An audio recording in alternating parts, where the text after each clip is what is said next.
के किनारी रोहे मोतियन के धारी बिना मोह माया के तो नमस्कार, स्वागत है आप सभी को हमारे चैनल पे। आप देख रहे हैं फुल मीडिया न्यूज। इस वक्त मैं बता दूं, भोजपुरी के जाने माने सुपरस्टार यानी गुंजन सिंह का हो गया शादी। इंसान पूरा जिंदगी में एक ही बार खुश होता है, वो भी खुशी का दिन जो होता है वो शादी का दिन होता है। अपनी शादी में गुंजन सिंह क्या बोले, आइए जानते हैं। इस वीडियो को शुरू करने से पहले चैनल को सब्सक्राइब कर लीजिए और बेल आइकन को प्रेस कर लीजिए। तो मेरे परिवार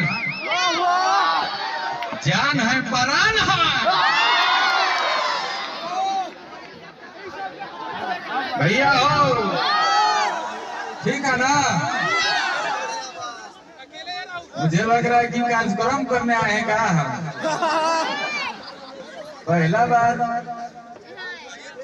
एक वही बार जीवन में शादी होला और आज मैं आया हूँ अपने घर में। ऐसा लग रहा है कि हम कार्यक्रम में इतना प्यार आशीर्वाद सबों का मिल रहा है। इसके लिए दिल से धन्यवाद आप सभी को।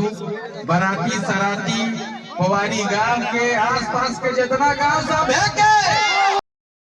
तो नमस्कार, वीडियो में आप देखे होंगे गुंजन सिंह ने क्या बोले। बहुत ही खुशी का माहौल है और क्या क्या बोले, और कहते हैं कि इंसान जिंदगी में एक ही बार खुश होता है, वो भी शादी के दिन।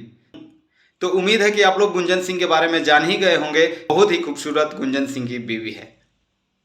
बाकी मेरा प्रयास कैसा लगा आप लोग कमेंट बॉक्स में जरूर बताइए, और चैनल पर नए हैं तो चैनल को सब्सक्राइब जरूर कर लीजिए और बेल आइकन को प्रेस कर लीजिए। फिर मिलते हैं नेक्स्ट खबरों को लेकर। जब तक के लिए जय हिंद, जय भारत।